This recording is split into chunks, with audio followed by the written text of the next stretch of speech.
What's poppin', Tub Nation? Welcome back to Tub Takes. This is a VGC video podcast where we go over what's been making waves in the VGC scene. Today, I am joined by my co-host Adi. How you doing? I'm doing great, and I'm doing great because Reg H is finally gone. Good, you know, had a lot of fun with it, but happy to say goodbye. Unless you are European, in which case you got to Sure. click Dire Claw for 12 more rounds. Yes, exactly. We will be previewing Stuttgart this coming weekend, but for most of the world, it feels like we're done. LAIC kind of capping it off, and at such a huge international tournament, we have two of your top eight finishers joining us today. Justin finishing in the top eight. How you doing, Justin? Doing pretty good. Thank you for having me. Glad to have you back on. And Agati also finishing in the top eight. Thanks for joining us. Yeah, thanks for having me. Hi, everyone. Super excited to talk about your teams and your runs, and the results of that tournament as well. Because I think it was actually a really cool internets. A lot of new stuff coming out of that one. Not necessarily team wise, but like results wise, just some cool monumental stuff that we haven't seen before from an internets. I'm sure plenty of people have already seen the results of it, so not really a big spoiler. But first time like Japan has ever won in internets, which that's cool. And then he was playing against Kinugawa was playing against Juan Solana. Juan Solana might have been able to be the first one from Latin America to do it. That would have been sick. But yeah, just a really cool finals. We'll get to it eventually though. Let's finish the introduction and then some of the earlier topics, and we'll be talking about it soon enough already. So yeah, we if you're here now and you won't be sticking around for the whole thing, or if you'd much rather watch this on YouTube, it's gonna be on Adi's YouTube channel tomorrow. CK49. Best thing to be listening to as you travel for holidays or whatever. And then yeah, if you have any questions for us or our guests, put them in the Twitch chat. We'll be reading along as we go. So if you're wondering why they picked something, or how do they handle a certain matchup, just let us know. And with that said, the first thing in the topic order is just some stuff that always like the upcoming tournament signups and stuff. So Birmingham and Merida had some. I thought maybe one of them got bumped up. Was it? No, new time Wednesday. Okay, maybe just like a slightly different time. I don't know what that is in the time zone, because I think they said they were both 7 p.m. local time, and I guess that says 19, isn't 19 7? If you are in Europe, you can figure it out. Sure, Don't be late. I'm with that. I'm with that. And we saw Toronto regionals capped almost immediately. I know I was thinking about going, didn't get a chance to register because I was still on the fence. So yeah, especially feels like regionals are capping faster and faster. Vegas, of course, capped immediately. European regionals have a tendency to cap early, and also now in an era where more and more people travel internationally for events, and especially in Birmingham and in Merida, I would not be surprised to see Americans in one or both of them. I am probably going to Merida. I haven't booked my flights yet, but I will be registering for it at least. And so, hmm yeah, it's just both of these are very accessible for Americans, international players, and wouldn't be surprised to see a large international contingent at both of them. So, in which case, again, it could cap early, so register as soon as possible. hmm Anybody here thinking about doing these ones? I'm guessing not so much Birmingham, but Adi, you said Merida. Justin, you thinking about doing Merida? I have friends that said I should go, but it kind of depends because I'm already doing a lot of events this season, and I did Monterey, of course, my first version of this season, but that was kind of on impulse. Like it was really fun going to it, but I had to think about it more before I decide on it. Okay, got you. Justin, Got you. Yeah. what's the price range that you'd get for Merida tickets? What would you be willing to pay? What would I be willing to play? Yeah, what would you be willing to pay? Because I'm looking at some really good flights right now from DC. Ooh. Ooh. Yeah, I'm Wait, wait, tempted. I'm booking as soon as oh Top Take sends. shoot. Wait, how much we're talking? Do you see right now? It's a $300 round trip right now. Oh, that's something. Right? I'll think Right? about yeah, I'll think about it. That's pretty good. You're not wrong. That's actually really good. Okay. Okay. I've been waiting for the And price to drop, and I just checked today, and it's finally dropped to below like $500. So I'm gonna have to book. Wow. No one take my Nice. seats. and so Agati, I don't know if I've ever seen you playing at a tournament in Mexico, but are you thinking about going to this one or no? I actually never played a regional outside Brazil, and I don't intend to change this anytime soon. So, That Me that that neither. honestly that lines up with what I was thinking. I was like, I actually don't think you travel outside except for like the biggest tournaments like the internets and stuff. yeah, exactly. Got you, got you. Is there a reason for that? Um, it's just that I really like internet. So, if I'm Mhm. traveling, I prioritize going to internet. Yeah, That's the fair. biggest ones. Yeah, Good I pick. never really saw a reason to like it was never needed for me to play a regional outside Brazil, so I never Hmm. really saw a reason. That's because like I look at, like I know Santiago has a regional that's coming up in Reg F, and I'm like, man, if I were like, because you're such a good player, and I feel like the LATAM regionals, they give out the same prize money, but they have a much smaller player base, and so I feel like I feel like for some player of your caliber, if you went to like Santiago, I'd be plus EV is what I like to say, plus expected value. Oh. I was thinking going to Santiago because I never went to Chile before, so I wanted to visit Hmm. there. But at the same time, I wanna save my vacation for roads and for internet. Right. So but I'm probably not going. But I wanted to, yeah. Mhm. But I'm That's very fair. likely going. Yep, that makes sense. I don't think I've ever done a regional in another region. I've gone to like Canada, if you want to count like different countries. That's the only other one I think I've done. Um, but I definitely can respect only doing the internets. One thing I really like about those ones is just like the competition feels so much stronger, and I love playing the most challenging tournaments. Actually, this is something me and Adi were talking about over the weekend about like how there's that weekend that there's Orlando and what was the other one? Querétaro, Querétaro in Mexico. Querétaro, right? And like honestly, yeah, I don't know which one's going to be cheaper for me to get to because Orlando is like literally diagonally across the country from Seattle. It's about as far as you can get. But I think I would rather go to Orlando, like just kind of like thinking about it, just because like the competition would probably be there's just gonna be like so many more people at that one at Orlando, depending on how big that one is. That one's way down the line though. We'll talk about that more when we get there. And this is all hoping that Orlando's the first Champions tournament. We don't know anything about Champions. We don't know when that game's coming. That game is a big old mystery. So, um, anyways, we got some upcoming tournaments. These Merida is in January. Actually, Birmingham also in January. These are both after Toronto, right? Um, Um, or is Merida the yes, same week? it's the week after Toronto. And Week after also, Toronto. I'd be remiss not to point out, at least when I was looking at it, there are some really cheap flights from Toronto to Cancun, which is pretty close to Merida, which is why I was considering doing Toronto first. And so something to look Mm-hmm. out for if you are doing Toronto regionals. Maybe look, I'm sure you probably booked your tickets already, but worth looking into.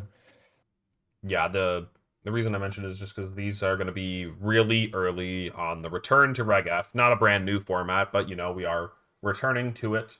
Um, who's going to Toronto? I think the only person in here that could be is Justin. Justin, are you going or no? I did register. I do like Toronto. It's one of the better regional locations, in my opinion, that we have here. I've always enjoyed the last 2 years I went, so I do plan on going. So yeah. Hmm.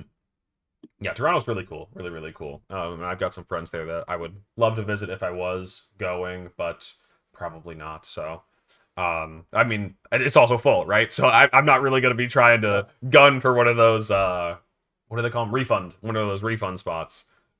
Anyways. So, yeah, anyways, this is going to be, Reg F, early Reg F, and we are returning to Reg F. We've been asking all of our guests lately how they felt about Reg F, if they were excited for it or not. I guess two questions for you guys both. One, is this the format that you wanted from the poll? Remember when they ran that poll? Which one did you vote for? And two, are you excited for Reg F? And I guess sorry, the third question is what did you use? So let's start Agati. What I saw you shaking your head. I'm guessing you did not vote for Reg F.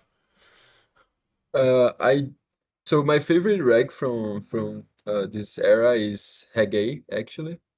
And I think I voted for C. I don't remember. Mm-hmm. I'm usually not a huge fan of Urshifu formats in general. I think Let's Urshifu ruins the go. game.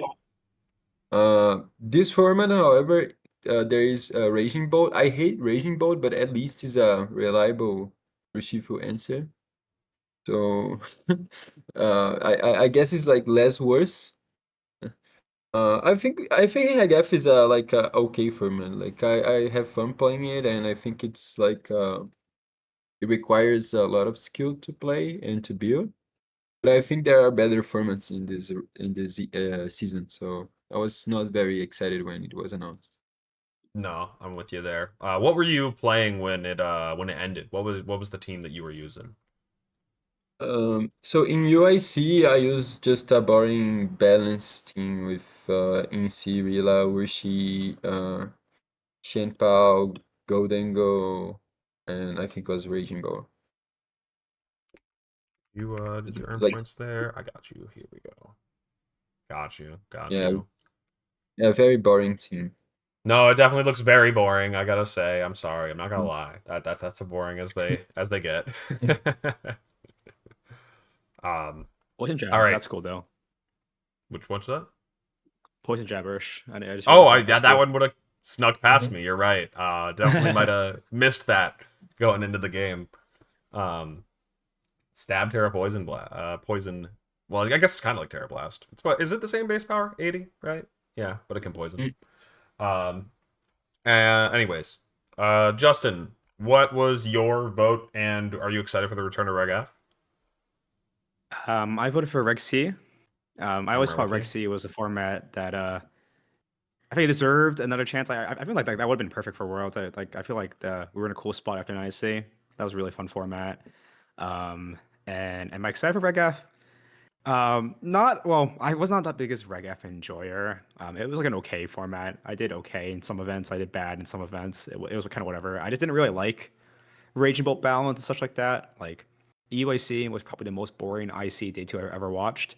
I've been eliminated from ICs before. I had to watch stuff, but that was so boring. Like of all tournaments I've been eliminated from, watching that from that perspective was the most boring thing ever. Watching Raging Bolt's combine over and over again. Oh my god, it's a bore. But it's a bunch of whining. I still have hope that the format will be good. It's not like an awful format. Like we saw the reruns of Reg G 2.0. That was better.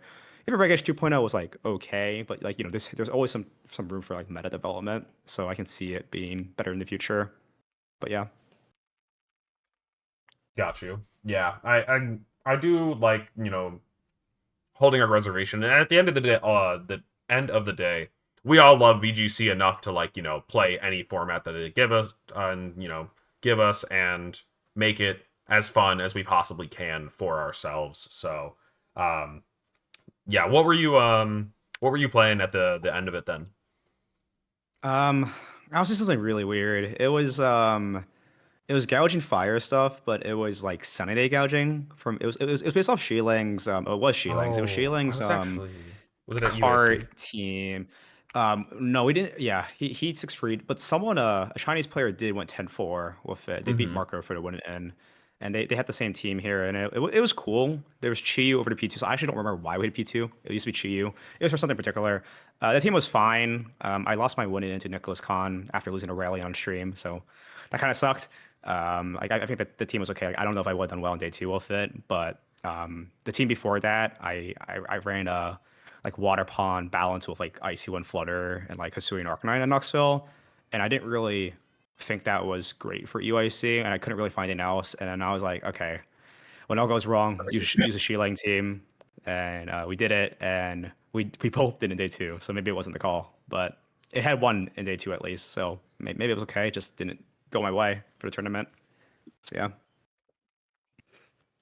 Yeah, I mean, I think we all wish we could use a Shil Yang team at every tournament. That guy's pretty good at building. I gotta say, this one's cool. This one's Yeah, very cool. Sunny Day Gouger. That's neat.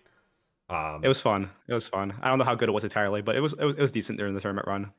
right, and it's doing some other things original as well. At least this version that has King Gambit. I think that was a Pokemon that didn't see a ton of play in this format. I think At least from what I remember. Kind of annoying when it can just get OCO'd through protect by a lot of things. Okay, it has a decent amount of play. Never mind. I don't know, it was definitely not Yeah, well, doing the same thing it's as it no was in okie dokie, Age. that's for sure. That's also true. Dogi right there. Hell yeah. Yeah, well, this is the one that we'll be returning to so soon. In fact, after this coming weekend, we will be transitioning to it officially. Again, there's still nothing anywhere in December, right? Like anywhere. That's what I thought. So, I mean, for some people, I guess are locals allowed to be held in December? Surely, right? Yes, yeah, there are locals in December. Okay, so the locals could be Reg F because that it does switch December 1st. Okay. Yep. Got it. So locals, Reg F. You'll see probably more grassroots. Victory Road might be hosting some. Who knows? Actually, I think there might be one coming up soon. Yeah, I didn't see anything this weekend, but next weekend someone's hosting a like $1,500 tournament. I don't know who they are. Um, so I don't You have like a I link can't. for it? Yeah, I got you. I saw it Okay, posted in the Victory Road server, in the World Cup server. So, but Yes, yeah, this is the one. Okay. so yeah, there's already a bunch of people signed up. 1,500 is a lot of money.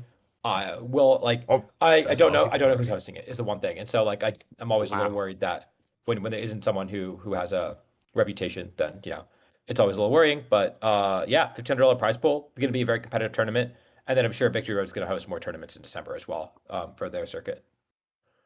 Wait, did nobody play this? This is in the past, right? I'm confused. Yeah, I don't know. Okay. Wait, did they? Oh, that's upcoming. Oh, I guess it just never July happened. I July guess it's. 11th. I know it's not upcoming, but it's in the upcoming section. It looks like they have run Interesting. some tournaments down here. These are the three that I think they ran. Okay, sure. Yeah, but I saw this one in MDB's Twitch chat earlier, and I was like, oh, yeah, actually, that will definitely draw people out. And seeing, I know that it's free to enter, but seeing 425 registrations already, that's just like insane. Half those people might not even play, but it's still just, it's definitely going to draw people out when you put that much money down, especially for no entry fee. Right? Because you can't host tournaments on this website without an entry fee, right? So, You can you can. sort of. People host. You can put a password and ask for people to pay you, and then send them money. Oh, okay. Sure. Yeah. Okay. And then on the one other thing about Reg F before we get moving along is that this should be the format for the next online competition, the next Grand Challenge, right? That should be in January. So Mhm. again, a little bit later down the line. We're not having one in December though. December is a break from those as well. Okay. Then And let's for go what it's ahead. worth, I would not be Go ahead. shocked if the Grand Challenge was the first event of Reg F because Toronto is the weekend of the what was it? Toronto's the weekend of the 17th, 18th, and then there are Yeah. three regionals: Birmingham, Auckland, and Merida, all happening the next weekend. And so I would really expect the Grand Challenge to be prior to that. Yeah. And Yep. it would, or potentially the same weekend as Toronto, but that'd be pretty unfortunate. So yeah, I would say try to keep that weekend of January 10th free, because that was my expected Grand Challenge date. That seems right. I'm looking at it now and it lines up well. Okay. All right, let's go ahead and dive into Latin American internets. So, as I was talking about earlier, the finals was between Kinugawa and Juanfi or Juan Salerno. And yeah, it was really exciting seeing that going into Sunday because it was going to be something new no matter what, whether Juan ended up winning or Kinugawa. And of course, Kinugawa was going to want to win the whole tournament for the glory, the prize money, whatever other reasons. But it was Kinugawa had already locked up a Worlds invite, which is pretty notable considering coming from Japan. I think that's one of the most the largest driving factors for a Japanese player to come play in these tournaments is to try to run it all the way up to the top and get one of those automatic qualifications. Yuya Also snagging one of those. Yuya got very, very close back in Brisbane, playing against another Japanese player in the finals. Both just trying to get that, but only one invite to go around here. This time, two Japanese players taking it already. Taking home invites. I saw Yuya celebrating not having to play in their qualification system. It was it was quite funny. Just, I mean, I'm not going to pretend to know how awful it is. I've only seen it over the years, and it does not seem pleasant. I much prefer our system for sure.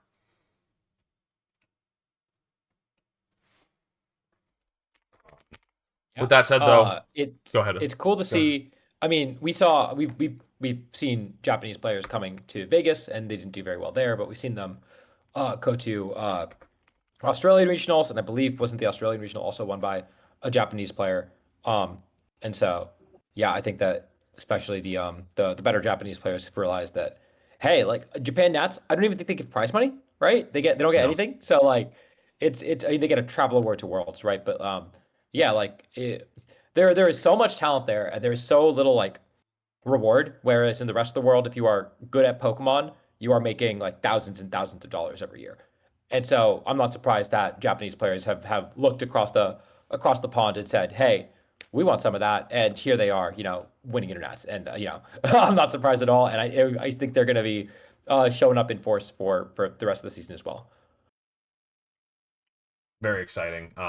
I know that we have that one tweet showing where a lot of Japanese players are planning on going for the rest of the season. So I feel like seeing something like this, it could even encourage more Japanese players to say, like, maybe I'll go try to skip out on the Japanese World qualification system and go over to the US or anywhere else and try to do it there, get it done there. But yeah, this team.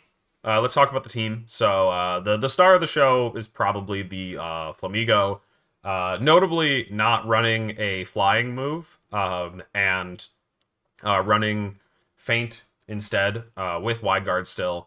And also Nightshade on the Fari, Baviri Bear on the Whimsicott. There's a couple of things that definitely set this team apart from the others. But otherwise, yeah, it's like that deadly tail room combo, Whimsicott Fari, that actually has done well in a number of formats, not just Reg H, Reg G, whatever, but still showing strength. Yeah, this is really annoying. Was a victim myself to it. It just has so many different pieces. Tailworm's gonna be good in every format ever, and I think for Graph, especially with any instant Rillaboom heavy formats, Fari does thrive, and we saw that in finals. It was just like the combination of Fari Graph plus like Ursaluna kind of wreaked havoc, and even if Amigo, talking about that more, it just kind of hits everything. I think it's hard to put on teams nowadays. Like it only really saw what P2 Ursa before. But I think it makes sense here on the Whimsicott stuff because it gives you another way to pin Terra Steels that Ursa can't really hit. And just Dark types in general, like Incineroar. Because this team only really has Ursa to hit Incin. But now you also have Flamigo too. So it's very versatile. Yeah, I like the Flamigo that is just all in on fighting moves. It doesn't get walled like other Pokemon running fighting moves. I'm actually, I don't know, because Vegas was my last tournament. I definitely checked out and wasn't thinking about what this team was up to. I'm now right now realizing that I forgot Feint is also scrappy. So like if you're against any ghost types that are at 1 HP or a Terra Ghost, you can still finish those off. That's just so cool. Yeah, I think this team is really just so scary. And Flamigo, I mean, flying coverage very good, but into a lot of things. But you're either stuck with Brave Bird breaking your Focus Sash or dual Wing Beat and not having the strongest power. And Flamigo has a very good toolkit of moves. I think one thing that kind of turned around on Flamigo at this point in the metagame is just how many teams were using strong spread moves. Whether it's, Ninetales, I don't know. I guess they've kind of always been around, but it's just really nice to lock out those spread moves, whether it's a Hyper Voice from an Ursaluna, an Eruption from a Typhlosion, Make It Rain from a Golden Go. It can really lock down some boards. Something that I thought was really cool on this team is that Ursa Luna is life orb, but is not like max speed. Hmm. And on stream, there were many games where Ursa Luna took hits with just a bit amount of HP. So it was able to launch a second attack or a third attack before actually fainting to life orb. This seems like very reliant on Ursa Luna to do damage. So I think it makes a lot of sense for Flamigo to be a less Pokemon because Flamigo can damage pretty much anything with Scrappy. So it's a good Pokemon to have in the back and clean late games. Super deadly with that focus sash paired with just its speed tier and the amount of damage it can put out. I think Cedric was telling me because Cedric did some casting for this one, which was fun. But like that Kinagawa, a number of games would bench Flamigo in the first game and then bring it out in the second and just close it out easy when you're like feeling safe, feeling ready, and then the stupid bird comes in and sweeps your team. I mean, it's like you said, so good in end games. And you always have to respect for Typhlosion in late game as well. So having to cover for both Typhlosion and Flamigo is actually pretty hard. Hmm. Because usually, for example, like Incineroar is great into Typhlosion on late game, but it's terrible into Flamigo, right? Hmm. Exactly. Yeah, yeah. You if you don't know which one it's going to be yet, then good luck. You know, you have to just kind of make the call. Um, yeah, this team definitely reminds me of what Shane Gaffney was using. I don't remember if Shane was the original behind the team, but the team that I remember Shane using at this tournament had Rillaboom instead of the Flamigo, and then a couple of other things that definitely make it different. But yeah, this team still doing the same thing. Most importantly, the Wims, Fari, Tail Room mode, Sunny Day. The Babiri Berry is actually really cool to me. I guess Flamigo needed the Focus Sash, and so um, Whimsicott has the Babiri Berry, which does work in a Golden Go format. That's still very helpful to not have to Terra against Make It Rains. I remember joking about as soon as we saw it that I had not really seen or thought about Babiri Berry since like the Dynamax days of trying to take a Behemoth Blade from Zacian or anything like that. But um, yeah, and then the Nightshade. I know that but I think Kinagawa was I don't know if Kinagawa was laddering on Showdown specifically at hours that were good for PST or if everybody was fighting against Kinagawa on the Showdown ladder, but we were fighting against Kinagawa quite a lot, and that move had changed so many times over the course of us playing against Kinagawa. Notably, it was like Uproar at one point, and Flamigo was on the team for a very long time, and then it ended up getting cut before Vegas, and it was super sad to see because the Flamigo is such a fun. I mean, as we saw, it was a really strong Pokemon that helped uh, take this team to the win. Agati, did you end up playing against Kinagawa or no? Uh, I did not. I Okay, wish I had actually because I think I had a good matchup into this team. But you could have been the one. at this, yeah, Chill&Berry Politoed would be amazing to that, right? Uh, and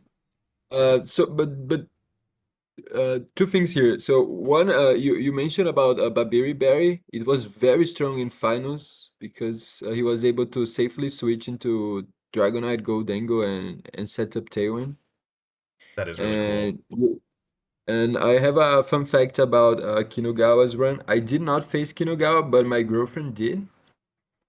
And the night before finals, we had dinner with the Japanese, and a friend of mine asked what was his harder match, and he said it was against my girlfriend. Yes, awesome. Nice.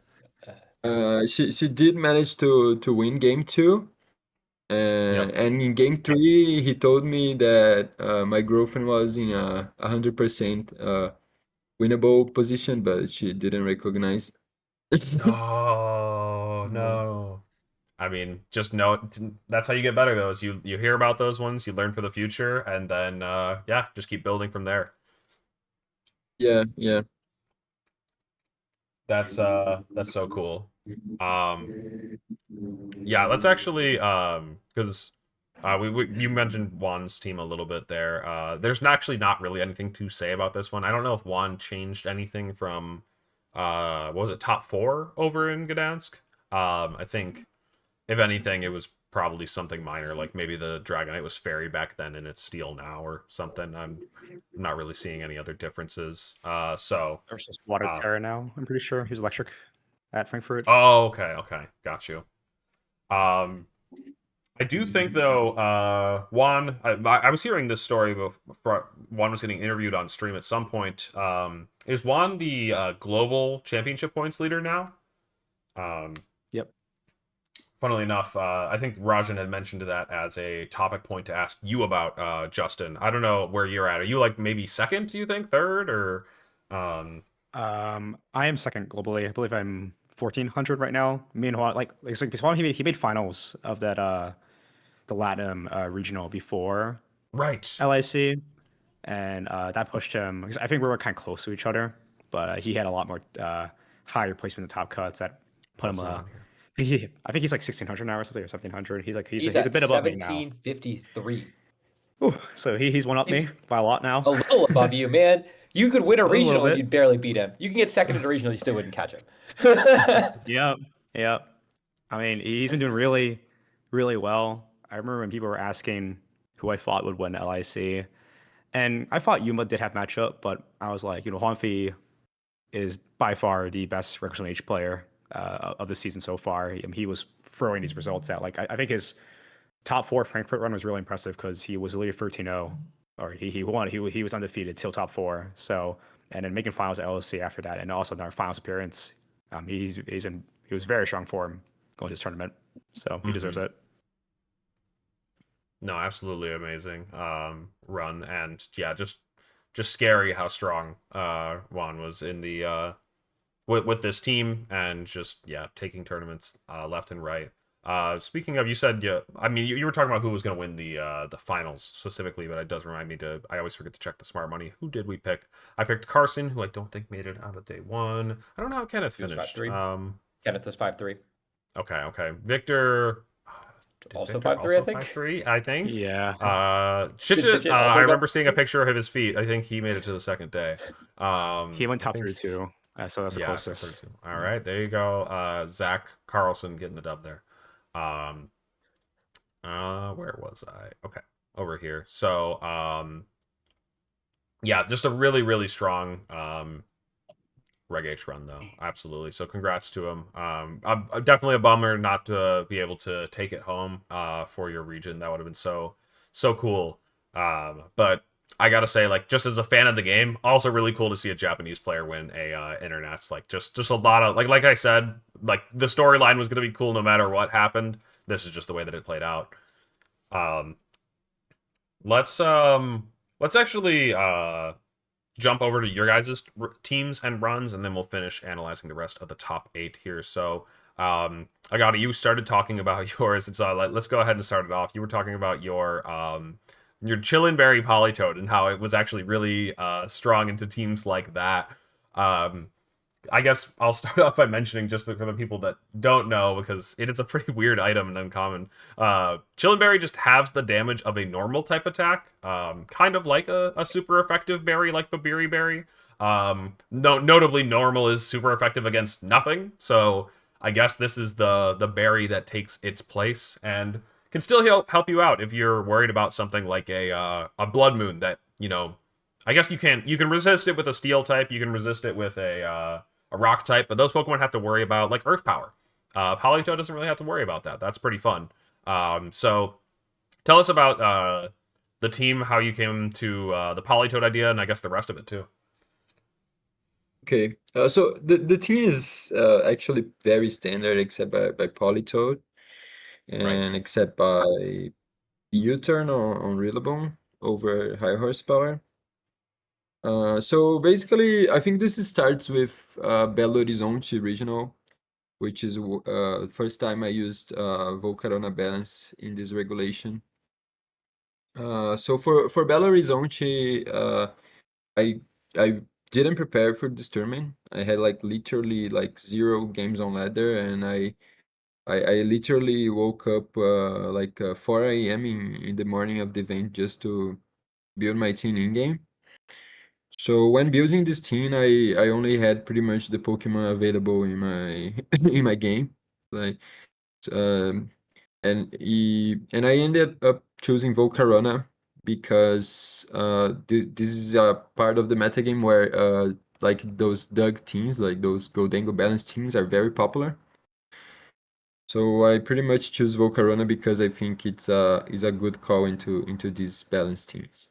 And when playing Belo Horizonte, I figured two things. So the first one is that Volcarona is very solid into a lot of matchups. Like Volcarona, Incineroar, Rillaboom, they can be brought to a wide variety of matchups, and this is something that I think was like very strong going into internets, because with internets, like, you don't really know. There's just so much variety, and you never really know what you are gonna face.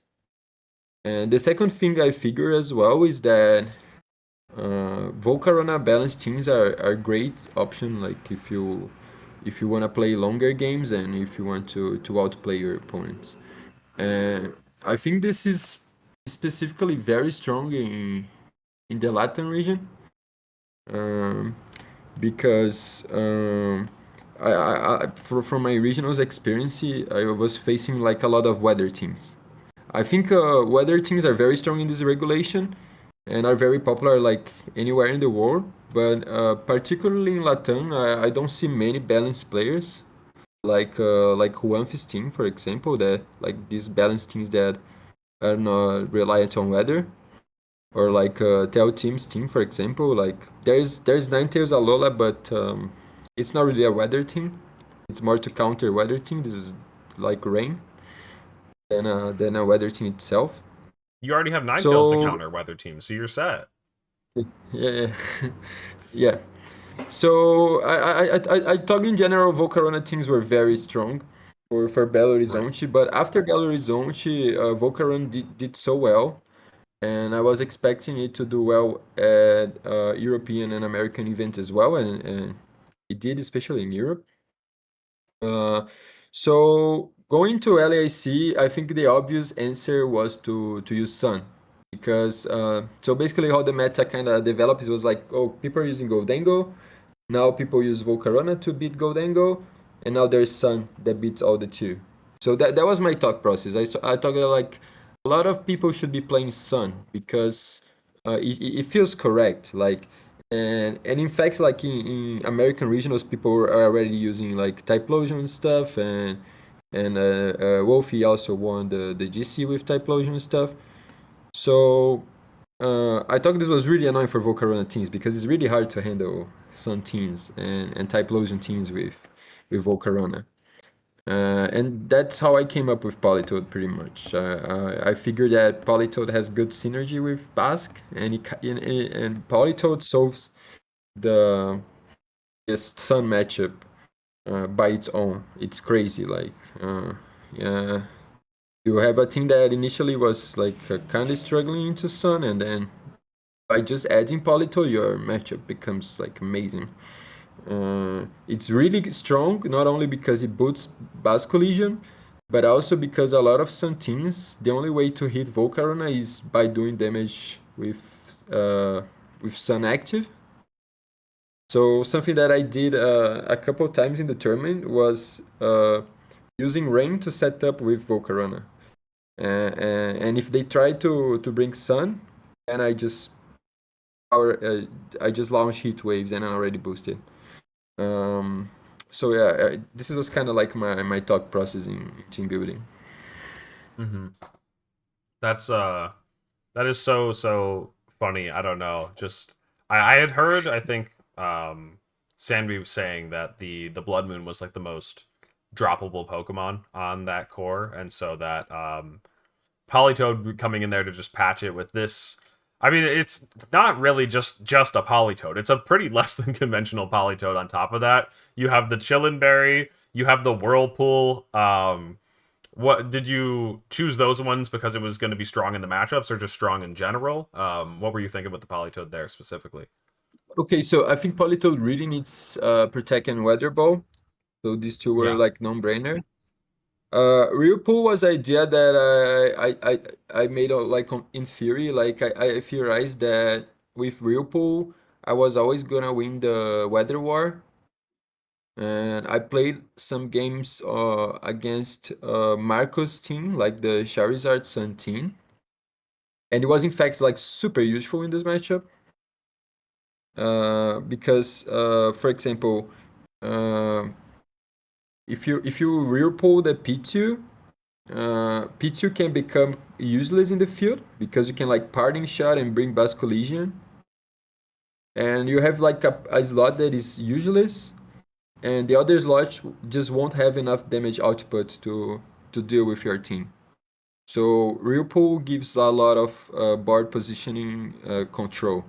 And there was also a game in LAIC that I won because like my opponent had Turtle and Lilligan. I brought Politoed. So they can no longer Solar Blade, right? Because there's no sun. So they switch out Turtle, which is something that they are forced to do. And I real pull that slot. So I trapped the Farigiraf, and now they are in an awkward spot because they can't switch back Farigiraf to Solar Blade. So if they want Sun Up, they need to remove the Lily Gun. And then they lose all the offensive pressure anyway. So yeah, it was a very strong move. Perisong was good to clean up late games. But I think I was thinking after playing Huanfi that because I dropped a high horsepower, I kind of lose damage against Snizzler. So I was thinking on Psychic actually. I think Psychic would make a lot of sense in this team. Okay. Yeah. Wow. Oh man, I'm That's gonna have to cooking. see how much that does later. I mean, like, I feel like it probably gets there because you're actually running investment, but like, I would be a little worried. I'm like, this is non-stab psychic. It really might just be weak. Oh, that's so Yeah, funny. the Politoed spread, I struggle a lot to make the EV spread, but in the end, I think I was very happy with the spread I ended up using. I Mhm. knew I wanted a lot of special attack because the idea is being able to survive a move from Blood Moon and retaliate with a lot of damage. Uh, if you can't damage Ursaluna, it's kind of pointless to run Chill and Berry in the first place. So my idea is that like against like Ursalunas, both physical and special, I can like retaliate with Weather Ball. And in the case of Life Orb Ursaluna, if they Terra, they would be in either Fast Collision or Grassy Glide range, or Mhm. maybe like Heat Wave range. So that was my thought process on investing in special attack. And I think it really paid off because I think the bulk he felt like correct. Like I had good bulk, but I also had like good damage. So from your run, what would you say was the most standout match? Man, what happened to this post? How do I use Um, this one again? I think I got pretty lucky in terms of matchups because I faced a lot of Sun teams. Uh, and I I don't know what was Here we like go. my Here's yours. like the craziest match. I think this is your schedule, right? I'm trying to remember Yeah, how yeah. I'm trying to learn how this Yeah. My thing my works. game my game against Chris Hunt was very good. My game against Justin Tang was very good. Um, You don't have to say that. You can tell my us the truth. I'm no, kidding. they really were. Uh, I think against Justin, like I won game one kind of on luck because I survived a flash cannon that I was not expecting to survive, and I think if Justin figured the matchup much better in game two and game three. So I think especially game three, I lost very convincingly. But it was a fun set regardless. And there's also a fun fact about my match against Justin is because my cousin was watching our match, and later in the next day, uh, Justin actually met my cousin in a after party, which was Yes, super yes. Yeah. random. I Yeah, remember it that. was like my cousin is not even from São Paulo. She's from Germany, and she's currently living in Rio de Janeiro to study. But she was in São Paulo this weekend, and she went out like first time in São Paulo, and and she met a lot of VGC players in the after party, Awesome. which was like huge coincidence. Yeah. And she recognized Justin because she was watching my game against him on the side stream. That's awesome. Yeah, but Uh, I think my matchup against Juanfi was really good as well. I didn't play well game one, I think. I think I brought the wrong Pokemon. Like I think I played okay, but I brought the wrong Pokemon. I was too weak. I didn't respect the Sneasler in the back. But yeah, that was a nice set as well. mhm. Um, Wait, did you say? Oh no, I'm thinking. Oh, you did play Croissant. There it is. I just for some reason was unable to find it. There we go. Okay, okay. All right. So let's Yeah. go ahead and Wow. jump You over. actually you played a couple of really good players in on you played Tia Team as well, who looks like he's using basically the mirror, and you beat him despite having the Polytoad instead of the Ursaluna. And how Yeah, does that but go? I got lucky. I got lucky. Yeah. That was I on think it was stream. the first time ever I got lucky on stream. Like I always get unlucky on stream, and I got super lucky. You Uh, just. Uh, uh, Go ahead, Audie. oh, I was gonna ask. So someone in chats mentioned that they sold your team for a local, and the Polytoad kept getting the Chillenberry kept procking off fake out. Did that ever happen to you? this happened on stream against It did happen Juanfi. on stream. And like Shillenberry was not great in my tournament run, but it did help me win one specific game. I have no regrets of running Chillenberry because I didn't face many Life Orb Ursaluna Tailwind teams, like which was where it is supposed to be like usable and super important in the matchup, because otherwise I think the matchup can be very, very tricky. But I did win a game because my opponent went for Hyper Voice plus knockoff, and I only survived because the berry was proc, and then I knockoff did reduce that. So I think this was hilarious. I don't know if my opponent knew what Berry was. Um, Hmm. it was against Michael Navas. Oh, okay. Uh, but the Hyper Voice made sense because he also needed damage into the other slot, so that was pretty nice. But it's funny because I think if he had went for just expanding for Knockoff, I would have faint to that.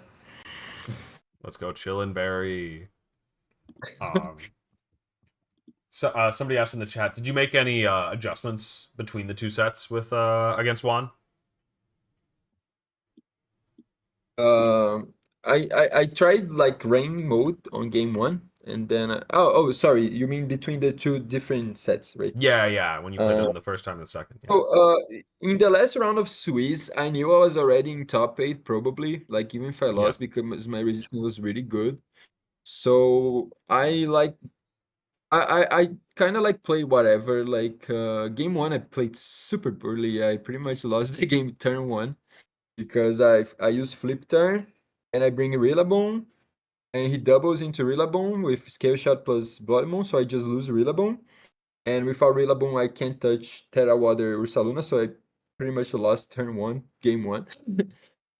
And game two, I was gonna win, but the Grassy Glide pick up the KO in my Basculition, which is a very lucky roll. Like, if his max attack, it's like 30% chance Mm-hmm. to KO the Basque because I have this small defense investment. Right. So yeah, perhaps if I win game two, maybe if I had won game three, it would end up being better for me because I knock out Juanfi from the tournament and I go higher in the standings, so there's a chance I face maybe a better matchup in top eight. But Right. I mean, I lost 2-0, so even if like I can't say like I lost to bad luck because 30% is a lot actually. Mhm. And I would still have to win game 3. And because I lost to one later, I can't say I was gonna win game 3. I was probably not. Yeah, he's very, very consistent with that team. Makes it hard. All right, Justin, let's go over to talk about yours. I have it here. So you did use this in Vegas, right? Yep. Um, Top 8 and Vegas. Same thing. Did I you guess make any changes between Vegas and LAIC? Made last minute EV changes at 11 p.m. because my group could not decide on what we wanted to use with like speed tiers because we had Gio and Joe who hopped on the team going from right. Vegas to LIC. People can also confirm for HP numbers. I was on stream at various times in Vegas, and you can see the HP numbers. For example, the Ursa HP is not as high from Vegas to LIC. That's like the main one, and a few other things, but the Ursa's kind of the standout. So the main changes we did was moving the HP of the Ursa to defense while still having more speed because beforehand we had enough speed for Adamant Basque and Tailwind or after Thunderwave, but Geo and Joe really wanted to outspeed +1 Scale Shot Dragonite and Tailwind. And I did lose that one to GC, so I was like, okay, this is probably worth considering. Even though the bulk was nice, we want to rearrange the bulk to one, have that speed, but also rearrange the bulk to take the CC better from Sneasler. And we did that change, and the one time it would have mattered was versus my set versus Huanfi in game 2. I'm like, okay, I'm just gonna risk the damage roll, and I still died. So Mm, the defense was mostly just to take a CC better. I believe it's like a from the classic sword sense one with not much attack. It's like a 12% to 6% roll, kind of depends on what it is. And then from Jolly Mass Attack, it's like a 12% roll because this team is pretty sneezer weak if you either Terror to Gold or you have Arch and Ursa. A lot of CC weeks. So having that role to live in a matchup made it more playable, if anything. So that was like the main change going to the tournament. And then the other changes was going from a slightly more bulky Volcarona to max speed Volcarona. So at Vegas, I only had speed for Typhlosion. So mhm. I was actually 163. I was actually one above that just to speed creep random under things. And then we were like, okay, well, Vegas happened, and it might be nice to also be outspeeding random stuff like the mirror, and also everyone else wanted to do that. So I ended up facing Chonjun in round 6. So if I wasn't max speed bulk, that would make the mirror a little bit harder. That's the only time it actually came up, but it was mostly for either the mirror or for random speed tiers like slacking and Toad School. You can now speed tie with it if you go speed 100, or you can also outspeed Hydreigon now. Not very common, but that's also another benefit of it. Mhm. Um, so I wasn't really wasting a whole lot of stats. I think the spread was fine just in case I faced those things. So that was cool. And then the only two other notable changes was the Dragonite. The Dragonite actually had some bulk before. I believe it had like 40 something HP investment. I had no idea what the spread did. I just took the team. I'm like, okay, this is good. I know the lines. I had no idea what the spreads did. And then we found out that the Lilligant roll with Jolly, if you weren't max attack or close to max attack, it was not nearly as good.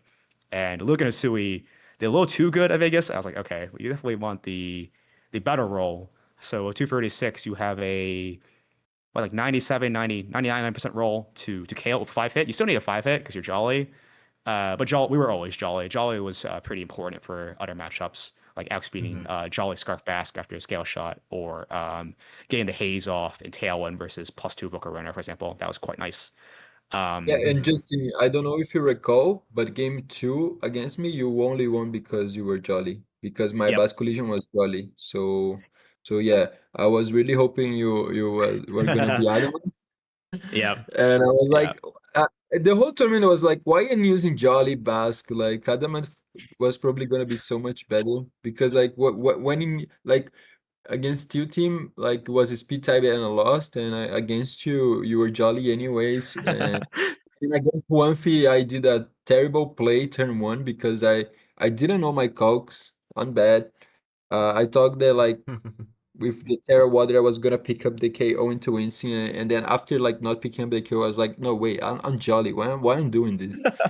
But Yeah. yeah, anyway, really nice team, guy. Yeah, man. Yeah. Yeah. Yeah, Jolly Dragonite was cool for its main interactions. The damage was sometimes quite bad, but this Dragonite's pure support. It enables the Arch. I'm able to get the scale shots off throughout speed, like I mentioned. So that was quite nice. And then the only really other change was the Goldango. It was very similar to bulk, but we rearranged some of the defense into speed because we were not faster than max speed Moz Pelipper beforehand. I don't remember the reason why, but I remember bringing it to Shiling one time, and he was like, "Ah, it's not that important." And then I lost my round 10 or round 11 at Vegas to it. I mean, to be fair, the game 2 I did lose to a Confusion self fit, but game 3, if I was faster than the developer, it would have been made a lot easier. And this was in Vegas. That's what made that change. Right. But yeah, that was really it. There were some very minor changes, some minor speed creep, which didn't matter really a whole lot outside of facing the mirror, and that's really the main changes that would happen. Funny enough, if I had the old Ursa, it probably would have helped me more in that top 8 set when I would have lived the Helping Hand Earth power more reliably, because it was still a damage roll, but I think I would have been guaranteed. I definitely wasn't used to the Ursa bulk, because when I did that swap in top 8, I really thought I would live the Helping Hand EP after Snarl, and he did get like a slightly better roll, but like we had like I think 80 something investment EVs in HP before. I think I would have lived that more comfortably. So that was like the only downside of it. But I don't really have any regrets. I think that if I faced more of the LAIC team or more like Huanfi's team, I would have had better times with it with living the CC. But it never came up because he got the high roll versus me anyway. So that was kind of funny. I do want to This ask. thing, Go ahead, Agati. sorry. No, you Yeah, go ahead. I was gonna ask, have you ever like considered using Whimsicott over Greensnell? Because I know like it completely changes how the team is played, but I see this team like Arcalodon Mhm. and Life Orb, Faster, Saluna, and Specs Goldango, and I keep thinking that like I don't know, this Greensnell, like my head keeps thinking like why this is not a Whimsicott, Yeah. you know? So Wims would be good in certain matchups for sure. I think Grim is nice to slow the pacing of the game.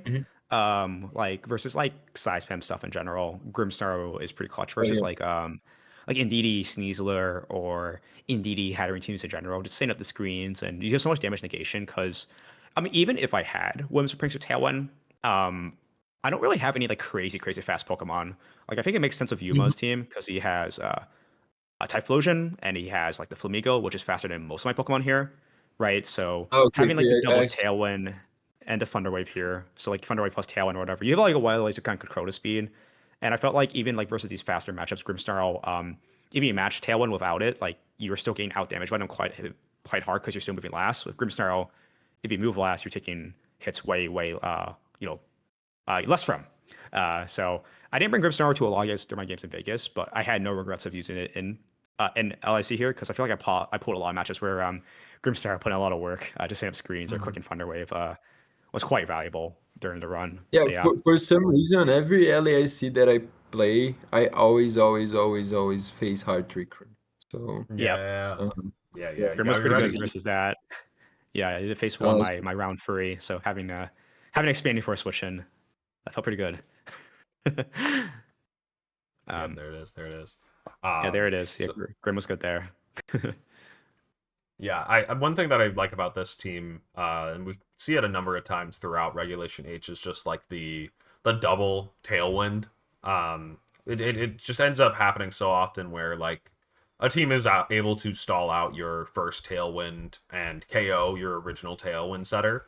And just having that second tailwind for some of the strongest hitters, whether it's Blood Moon or Specs Golden Go, it pays off a number of times. So I like that aspect really a lot. And one question I had for you, Justin, actually kind of like a rewinding back a little bit, but what brought you to this team originally? What when you like picked it for Vegas? I know that you ended up running it in the GC mostly because I played you myself, but Yeah. yeah, what ended up was it the GC? Was it something before that? When did you know that this was the team that you wanted to be using at like majors? So Shilong has been using this team for quite some time now, right? Hmm. He handed to Paul Chua and Louis to use at the European regionals as well to get top 32 finishes. And I knew the team was good when he was experimenting with it. Like, cause this was actually inspired by Jack Shan or Jake. I can't say his name. It's like JPTK or whatever. A little bottom here. Yeah. Is that a different JPTK tweet? VGC. His YouTube Oh, there it channel is. There right it is, there. right there. Shilong's thread. Yeah, so this team here was inspired by him. It was the GC that Fede won when he got this guy got second place here, and it had the same 4 Pokemon. So the core of Grimmsnarl, Ursa, Arch, Volk was in the second place GC team, and the other pieces he had was like Salamence and a Scarf Basculegion.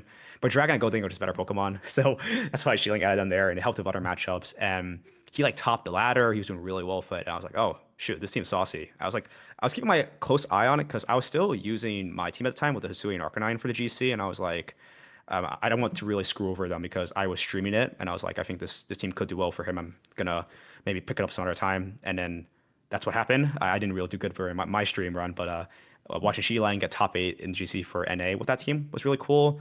And then Louis and Paul picked it up for top 32 Milwaukee, top 32 Frankfurt, top 32 everything basically. Had a lot of top 32 finishes till I picked it up again going to Las Vegas because I was like, okay, this team is good. I'm gonna pick it up. I'm gonna try to learn it from scratch again because I did play with it like once for a local, and I got second and first at one. But I didn't really know it that well. Like even though the team was good, I knew it was good. I was still learning it as I went. And Vegas was sort of like kind of a testing ground with that, and even the GC. GC, I learned a lot about it. Like I had a lot of losses to RNG. I had a lot of losses to slight misplays, and then I just laddered a bunch of matchups. I didn't play a whole lot of ladder because ladder was sort of dead at timeout. So I felt like there's no reason for me to ladder because there's like 4 people on his team with like countless of replays already. I'm like, okay, I'm just gonna look at them and play myself just so I can know how to play versus common matchups. And that's what I did in Vegas. It went quite well. GC, of course, went well. That maybe inspired to use it more at Vegas because that went well. And then even when I lost in Vegas in top 8, I was like, okay, I figured out the matchup after. Like I played as poorly. I could have definitely, if I had more time and I understood certain matchups better, like I know I can do better for Brazil. So Vegas was sort of like the training arc and the GC going to Brazil, and I was able to top 8 with that. Just kind of had a lot of faith and confidence after all the practice. So yeah. Yeah, I like that. I don't know. You use teams that sometimes like they don't always catch on. They're not always like gonna be like the main meta staple. But like they work for you and stuff like that. And of course, it worked for a number of other people as well. Paul Chua and Louis both doing very well with it. But yeah, it was just like this was a team that I knew I needed to like be ready for at tournaments, but not like that ready. You know, like not that many people were using it. It was kind of crazy because I definitely recognize the strength of it. It's a very cool, very strong team. Yeah, I like this one. So from your run, what would you say was like the one's most standout match? Most standout match. I had a lot of good games. It's hard to say. I guess my most standout match was maybe my set versus Juanfi. It was kind of interesting because like I had game plans versus the Sneasler stuff, Sneasler Goldango stuff, but I was kind of like I kind of went out of my I guess flow chart for this one. Like I actually copied like Gio just picked up the team like the week before. I actually just went over like I just did what he was doing because I was like, okay, you seem like it's doing just fine. Like I led like Goldango Ursa versus Sneasler Instant. He was always using Sneasler Instant. And I just don't protect the Ursa turn 1. I Earth Powered Instant as he protects. Went off that. Game 2, the Sneasler roll happens, and that was funny. And in game 3, I do something like I never tried doing before. I did like Dragonite Goldango versus Instant Sneasler.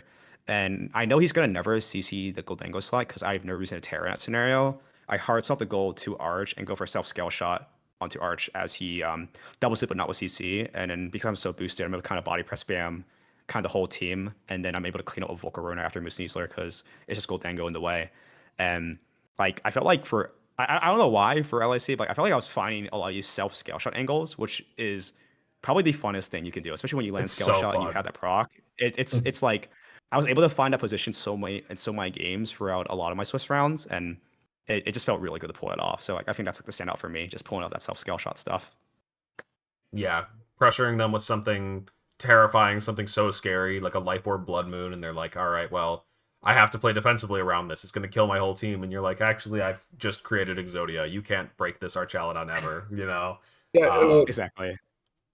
So fun. it was something that I really like about your team is exactly like because of this, like both with like the self-scale shot and with like Life for Barcelona is that like even though like it's a Greensnow team and he has a lot of with Volcaron and Greensnow and Dragonite, it's kind of like a more passive stuff. Like this team has really good tools to punish defensive switches and passive play, with obviously with Life Orb Ursaluna, which is probably like the Pokemon with the biggest damage output in the format, but also with the self-scale shot. You did this against me. I think I Yes. protected my Pokemon and you self-scale shot.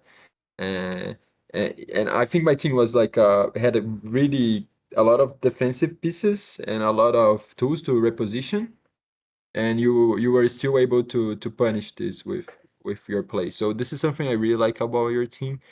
Um, and I think something interesting as well is by looking at your last 3 losses, I can tell you that you struggle into Sun.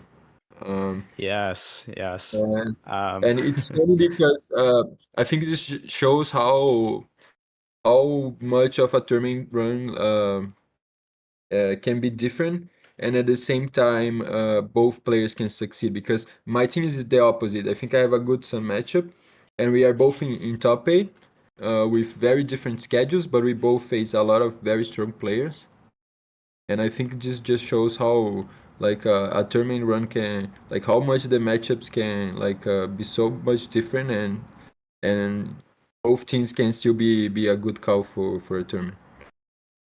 yeah, I definitely had a lot of worries about Sun. That was like Sun's by far the hardest matchup. Like I did beat one in my round 3, and I did beat one in Vegas, but it's never easy. And even like versus some of my other sets, like my set versus Hans was interesting.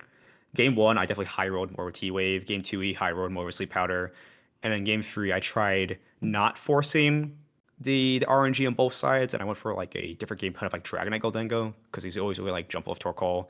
And I actually think the game plan was actually okay. I just like kind of misplayed it, and it was still just a volatile matchup. And Sun in general, like Sleep Powder, I only have one Spore Immune, which is Gold itself. And unfortunately, Goldengo is a Steel type, which is weak to Typhlosion and Torkoal. And even Terrifier, Weather Ball, Venusaur, that came up versus Oliver. Oliver did not have to click Sleep Powder versus me. That Venusaur was kind of going Ugh, crazy. tough, tough, tough. It was cooking me. He was clicking Weather Ball, Weather Ball. I was like, oh shoot, what am I doing? Yeah, one thing Um, I like about this format is because I feel like if your team is good, as you said, like even the hard matchups can be playable. Like this is mhm. something that I like about this regulation. Like it never feels like you have auto loss matchups like in like double restricted formats, for example, where you just have to give up some of the matchups. Uh, Yep. and yeah, I saw your game against Kinugawa, and I think you played well, but like the matchup was just so hard, and you couldn't even like spam Thunder Wave because of Yep. a Regiram, because you have to always respect for Regiram, so it was like super hard for you. Um, Yeah. but yeah, I think you like you did what was possible.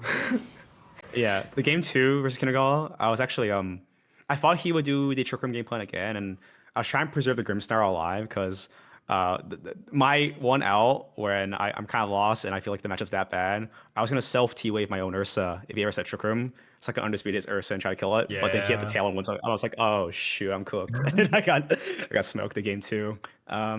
But yeah, Sun and some tail and stuff can be a little volatile. They can outpace you just because you can have all the bulky one wall screens, but if they're just throwing out Terrify Eruptions, Terror Blood Moons, and close combats and whatever, it's just too much sometimes.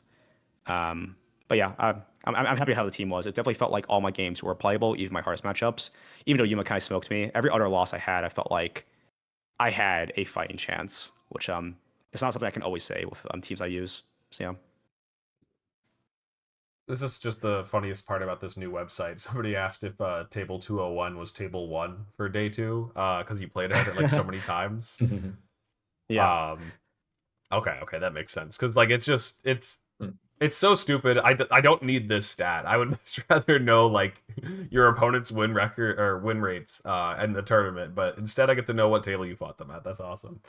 I also saw I saw Juan in the chat. Juan, of course, congrats on your finish. That it was awesome to watch.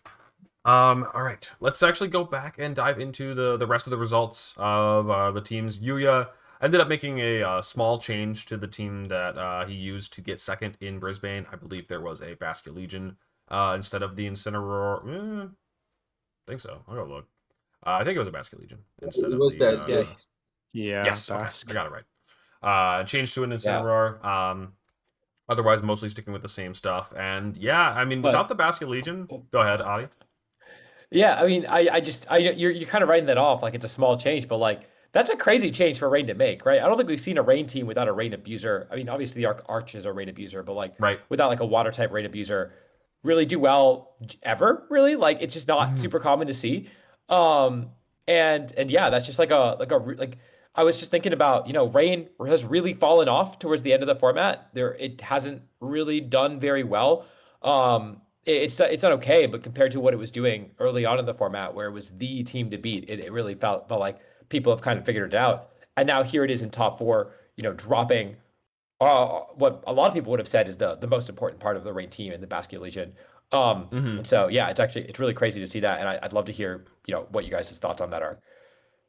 I do have one kind of answer, and it's actually just like that this was basically not so much of a Rain team to begin with. I mean, kind of, but the way that Yuya kept playing it on stream, it was actually just a Trick Room team, like almost like a hard Trick Room team.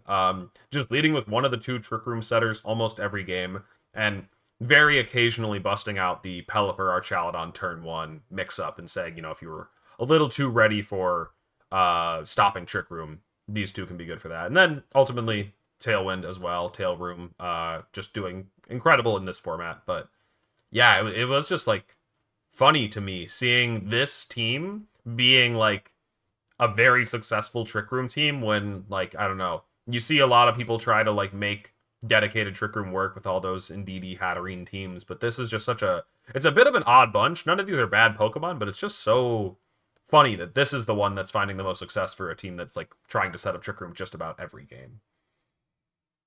Instant Farigiraf, Ursaluna are just better Pokemon than like Indeedee Hatterene and people. It's just like I think it's a lot more flexible. And I mean, I did face Yuya for my winning into top cut, and I would say that Basket Legion is very scary on Team PvP. I actually think it would have been like a lot more tricky for me for what I was trying to counter with. But having to deal with Ursa and Trick Room is kind of a nightmare because I think most people are kind of used to dealing with like the AV or leftover stats nowadays, right?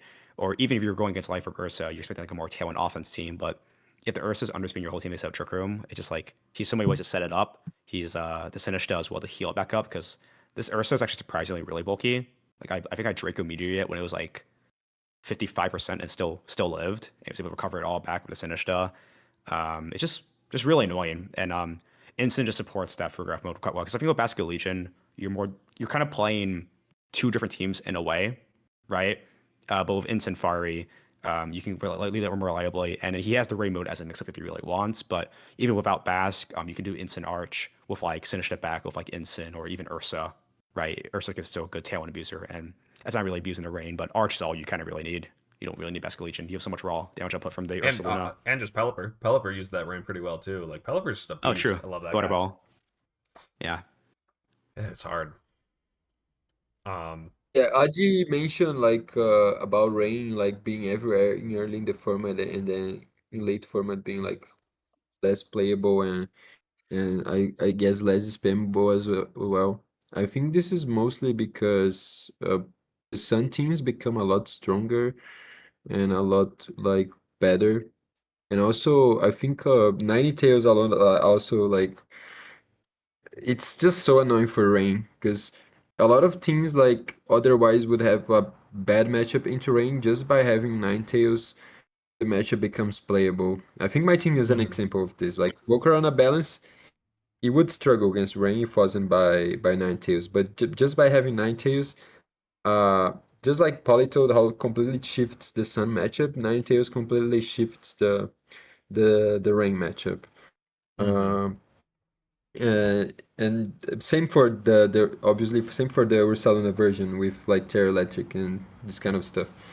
And yeah, I think as the meta developed, people just like figured that maybe you don't need to completely solve your ring matchup. Maybe if you have like enough tools to force 50-50s, because rank teams have a lot of 50-50s by nature. Mhm. Maybe that's already enough.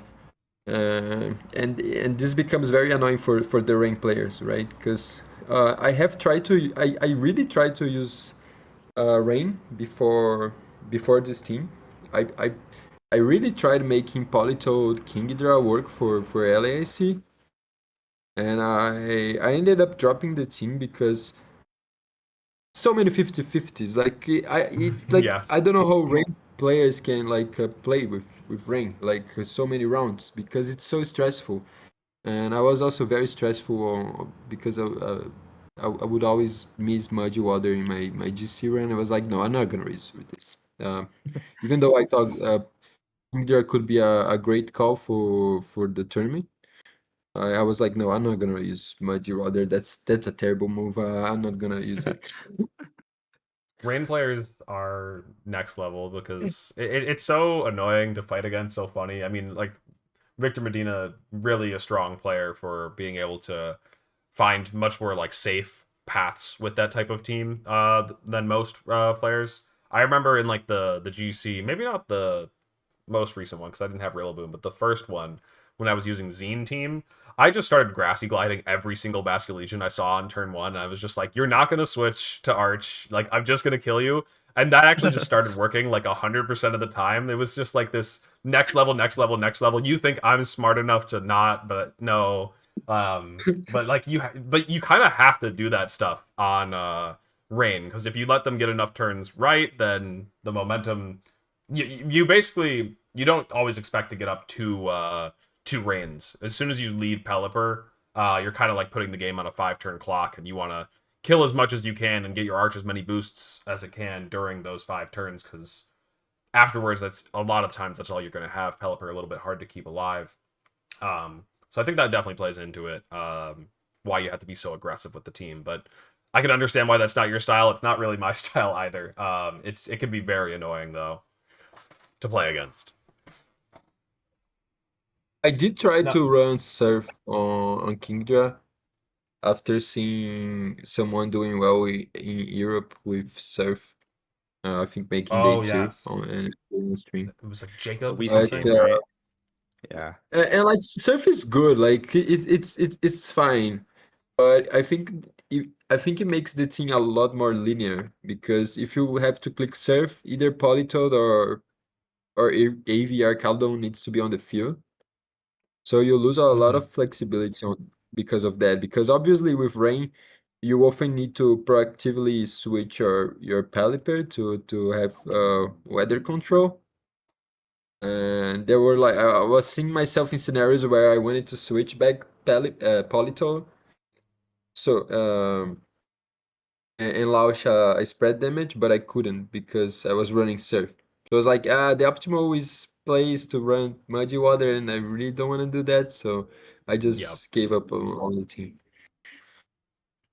I love Muddy Water. I don't know what you're talking about. It's water type hyper voice. That move's beast. And also sometimes you get It's lucky. because like in my GC run, I only got one accuracy drop, and it was against a Kilowattrel, and I faint because of that because he activated the competitor. So I was super mad in the GC. I tilted very hard in the GC. I was like, no, I'm not gonna use this in LAC. I was tilting so hard at the GC too. I had an abysmal day 3 start. I think I lost like 8 games in a row. Like it was like I think it was after we faced Alex. Like I just started losing every game, and then I What, won you out didn't want twice to do after it that. before? Like, Yeah, sorry, man. rude. So Sorry.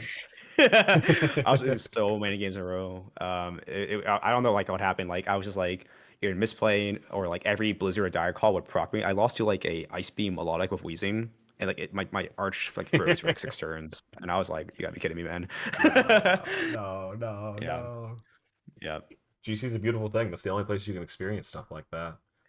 Um, I okay. Yeah, it hurts. Nothing much to say about Teo Team's team except for congrats on the very strong run. Just really, really strong, doing well here and in Gdansk. And yeah, I mean, just showing that sticking to comfort, very good call. Especially if your comfort is strong meta teams. So Yeah. Now, I don't want to talk about the team, but I do want to talk about the fact that they are this is the 4 players who got the Worlds invites from the auto invites from Internet, you're right. and we got two Japanese players, one Latin player, one EU player, and Don't say of it, Ani. course Don't say it. Don't say it. no one from NA. This is the This is the third straight internets that we have not earned, and NA has not earned an internets invite from. The last time we earned an invite from internets was Ashton Cox at LAIC last year, getting top 4. But what And about in fact, Wolf? this But is what the about Wolf? and he Yeah, what had about Wolf did win internets, but he also already had a Worlds invite from winning Toronto man. regionals. So yeah, we did not earn an invite there either. And then also, this is the second straight internets where an American has not beaten a single non-American player in top cut because Justin got the bye and the other 2 Americans lost in top 16. So the last time that the United States or North America won a game in top cut of an internet was in fact Wolf winning EUIC finals. That's rough, Ah, man. ah. I did not want to add to that statistic, but oh well. You're just another number, Justin. Have fun being Yeah. part of the. Oh man, this terrible trend. Unfortunate. Yeah. Yeah. The only upside we have currently is that Pengi stole an invite earlier this season. Mm. That's all NA has going for us right now. But yeah, otherwise we really got to step it up for the next one for UIC. Yeah, I mean I'm not going to that one, so that's out of my hands. But Justin, players like you, go get us an auto invite over there or something. Oh my gosh. Man, yeah, that is actually really awesome for Tail teammate though that just doesn't have to worry for the rest of the season, especially after coming up just short, to getting the auto invite to Sanvi. So probably feels good to just get it next try. Like damn, that's awesome. Oe using the this team, honestly, it is wild. It is very crazy. And watching it in action, it's also pretty crazy. Um, they just kind of like stuck to it over like the course of several tournaments, and yeah, it's still we talked about it after Vegas, I believe, but it is still just like the Sword and Shield, the Dynamax team, because it does look like we're playing back in the old days. Agati, you know what I'm talking about. That's a G Max Venusaur. That's a Dusclops. That guy was good back then. Yeah, I Um, think Annihilate is really smart in some teams and in same teams because these teams usually struggle into Incineroar. right. So like if Incineroar loses the ability to just like switch in all the time, he can completely shift a matchup. Uh, yeah, I think Ape is really cool in this kind of teams. Somebody said surprise no Yeah. poison move on Venusaur.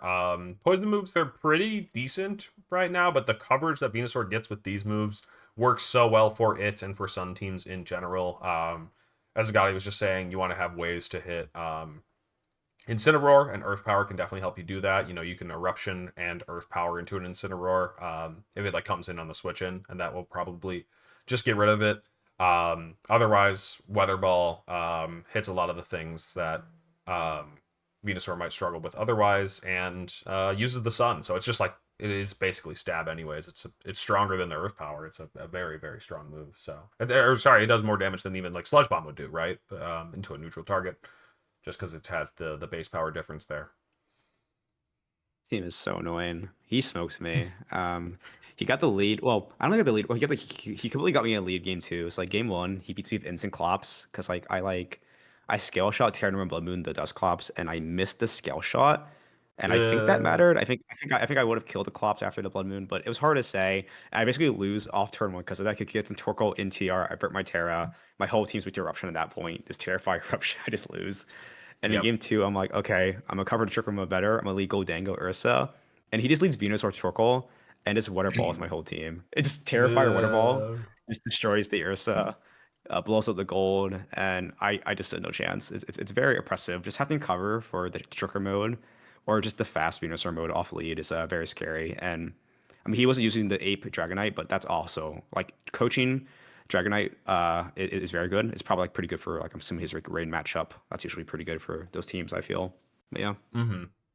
You can coach an Ensign as well on this team. Yep. No Final Gambit on the Annihilate, but I do think that is a tough choice to make because that move has a lot of utility. I think it's a very strong move, and I honestly like. I do, even though it might seem like a simple thing, you gotta like commend it when people do it because like it sometimes people just think like you have to run a move, and just being willing to say like no, actually I want taunt, I want coaching, and I want the stab attacks. Like yeah, it ended up being the right call for this team and obviously for this tournament.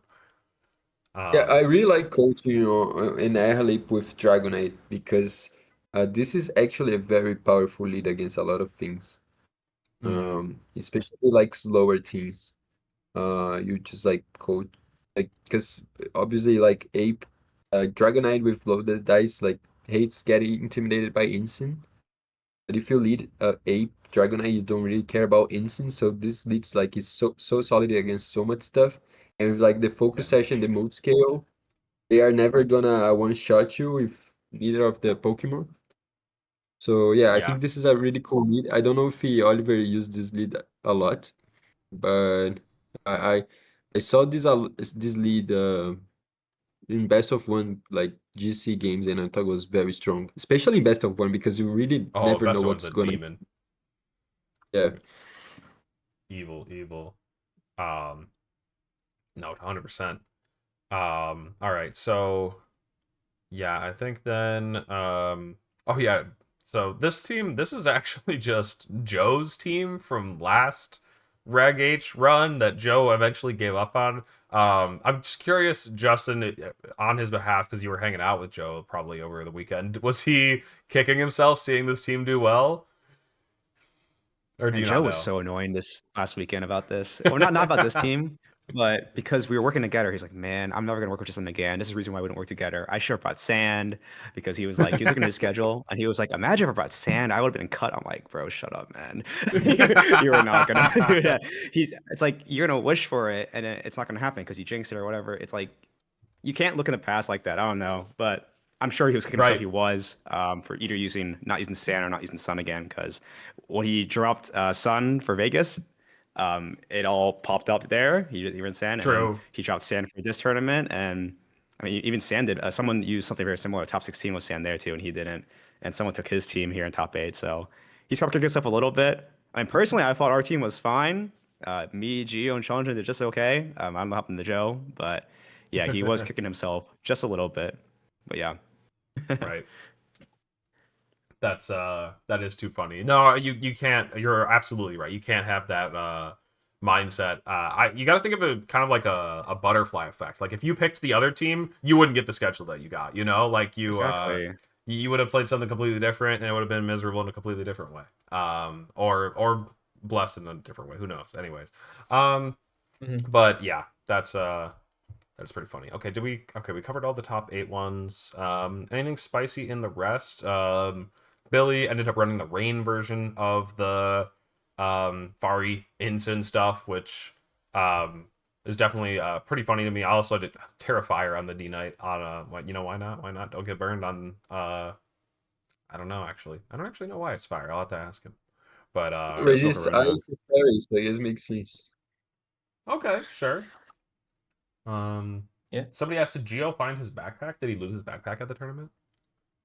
Oh, I took his backpack. So me and Gio had the exact same backpack. So for top 8, I Like picked the up his was it the bag world instead one? of no, it's like we had like the same like just like regular backpack. It's like a black and Like red not even like a backpack. We also had Pokemon this one. That's awesome. oh not even Pokemon one. Wait, We had the like same this pair this black and red backpack? This one right here? uh whoa, what?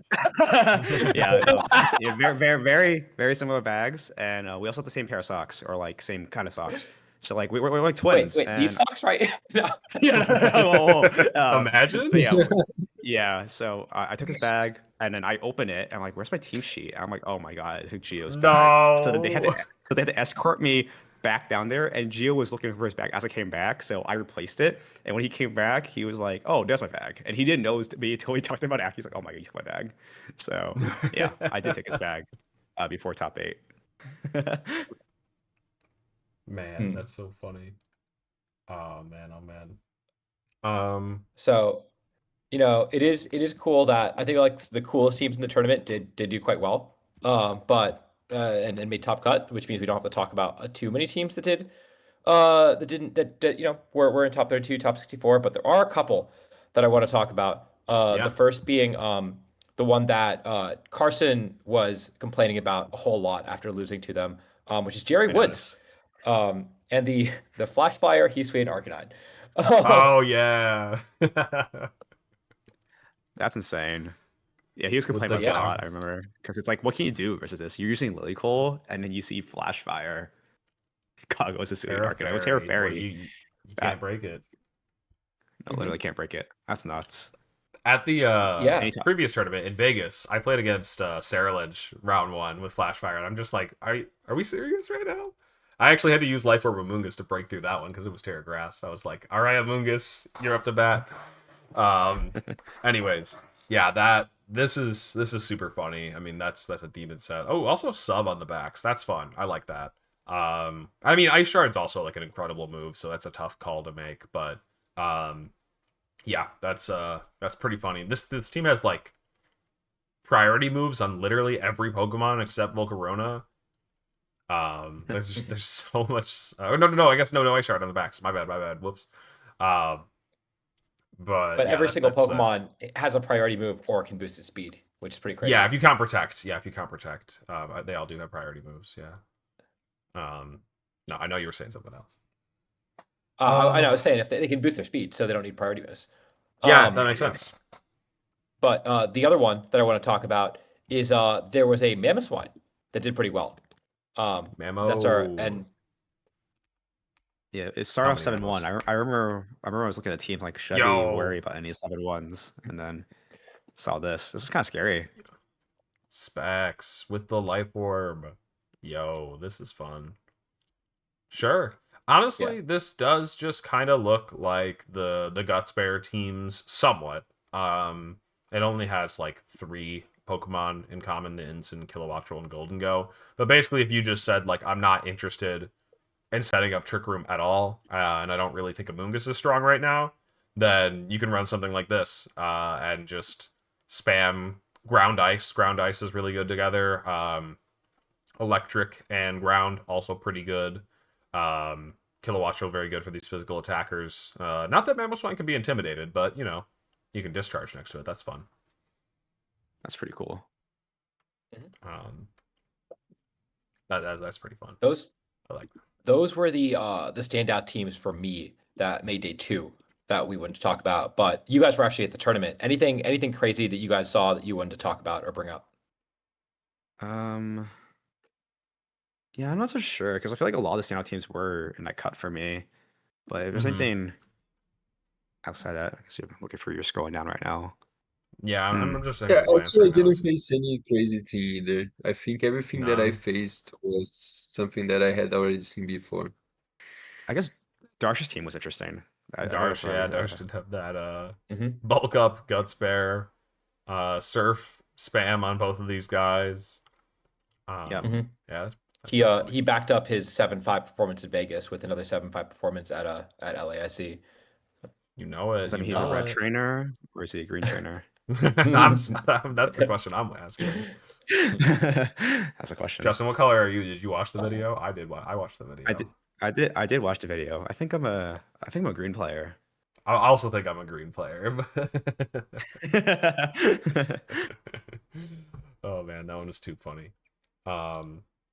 Okay, let's see. Yeah, And no, I then think I that's guess about it. one other thing that is notable about LAIC that just to make matters worse, on top of NA not getting a single auto invite, also it was top 256 points. We just cleared that bar by like 5 players, something like that. We barely got over that number.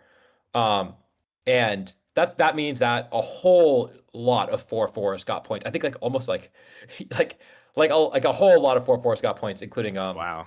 and no 5-3s bubbled out of points, which is a big deal because internets give out a lot of points, right? So top 56, Yeah. I think is like 80 points. And you know, that is a big deal. And you can kind of scroll through the standings and see who you know, bubbled into the 80 points.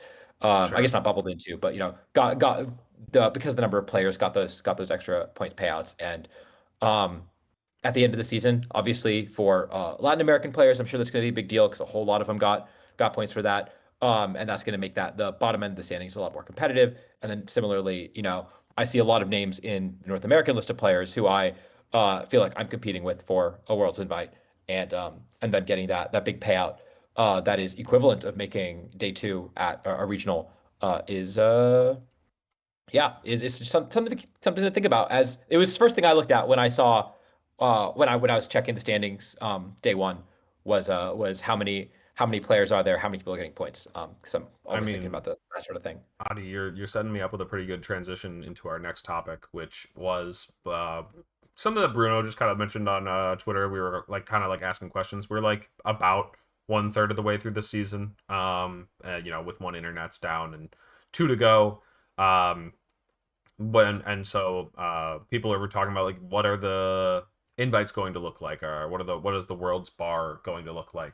How many more points does Justin Tang need to feel safe? To get to the point where he's sure that he's got a world's invite. And actually, before you go over to my spreadsheet, I want you to go back on the tweet, because the someone who knows more than me, Austin Lay, actually responded, and he's the guy who put the spreadsheet together for NAIC last year. So if anyone knows what they're talking about, it's this guy. And he said, based on last year's results, the big problem about applying last year's results is there's no good way to apply GC results, because the way that you have GC payouts changed, and so everyone kind of does it a little differently. But he said the bar is going to be 860, or around 860. And keep in mind, some of the factors that go into that, at least for North America, is that one, we went from 75 invites to 80 invites, so more people are getting their invites that way. And then two, we have 3 Worlds invites automatic from Worlds, whereas last year we had 0 automatic Worlds invites from the Worlds. I think we had one senior that aged up and got a Worlds invite that way. And so that also plays a part. So basically, just going into the season, North America got 8 extra invites just for free, which is going to lower the bar some amount. And then also, of course, Stefan came in and won the regional in Monterrey, and so we stole another invite that way. And so that is what I'm saying is that the more North Americans are going to get invites than last year, barring something catastrophic such as us whiffing invites at every single internets again. But yeah, more or a bunch of repeat regional champions, for example, would also do it. But yeah, so I wouldn't be surprised if the bar is lower, and then also because the GC payouts are pretty considerably lower, even though there are more GCs, that is also going to play a part. That is counteracted by the fact that mediocre regional results now earn more points. So those are the trade-offs to consider. And so last year, the bar was, I believe, 940-ish in North America. And last year I said 1,000 was my goal. 1,000 was safe, and I thought it would be 1,000 plus or minus 50. So it was a little under that range. I overshot a little bit, which I think if you're running projections, you probably want to overshoot a little bit. If you are a competitor and you are kind of thinking about this, is what do I need to hit over the course of the season? Am I doing well enough? Do I have to book more events? Stuff like that. You generally want to, aim a little high just to be safe. And if you don't quite make it to your goal and you get a little lucky, then maybe you get the World's invite. So 860, probably a good bet for what the World's invite will be. But I also did my own simulation that I was going to make a YouTube video at some point, and then my backlog is a little too long, so it's probably not going to turn into a YouTube video. So I'm glad this topic got brought up, because I made a Worlds tracker. I can share this if people want it, just as a way to keep track of it. Someone made this last year. Click on my YouTube channel. Yeah, I like my YouTube channel. I did it. You should like my YouTube channel. And also, if you want to watch Tub Takes tomorrow because you didn't watch the entire thing, you can also click my YouTube channel and like and subscribe and all that good stuff. You know what's up. But yeah, so I made this little Worlds tracker for me, and I also did some simulations of, hey, like what do I think the average or the bottom end of the Worlds bar might look like. And this is kind of what I came up with as far as and I had a couple different simulations, but most of the time when I think of a player who makes it to Worlds, these type of results get you to about 900 points. And so I think the bar is probably going to be between 850 to 900 points. I think 900 points I think this is a season that I think deserves a Worlds invite, earns a Worlds invite. I think this is a safe, this player is safe. So I think my goal is what I'm saying is going to be 900 points to get a Worlds invite. And I think that 900 is a pretty safe goal overall. And the bar is probably going to be 850. I think the higher end of the bar is probably 900, 910 ish. So that's my guess of what the world's bar will be. Obviously, there's a lot of different factors that can go into it, but yeah, I'm curious what you guys think. I don't think anything. I just got to get more points. Is I guess what I'm thinking. I also think Justin might be safe now that you said all this. I think he might have a Worlds invite. We'll see. Hard to say. Hard to say. Wait, Justin, how many points do you have right now? 1300, right? 14, 23. 23. I guess if he gets Okay. negative points, he's got to watch out. He's got to avoid those regionals that give out negative points. If he ever Right. gets some of those, he could be in trouble. Mhm. However, Adi, not only are we rooting for Justin Tang because he's a nice guy, but also we're rooting for Justin because he's like a super non-threat, right? Is that what it is? Like we want him to win because he already has 1 billion points. He's got a Worlds invite locked up anyways. And so it's good Yep. for us if we were like on the fringe, right?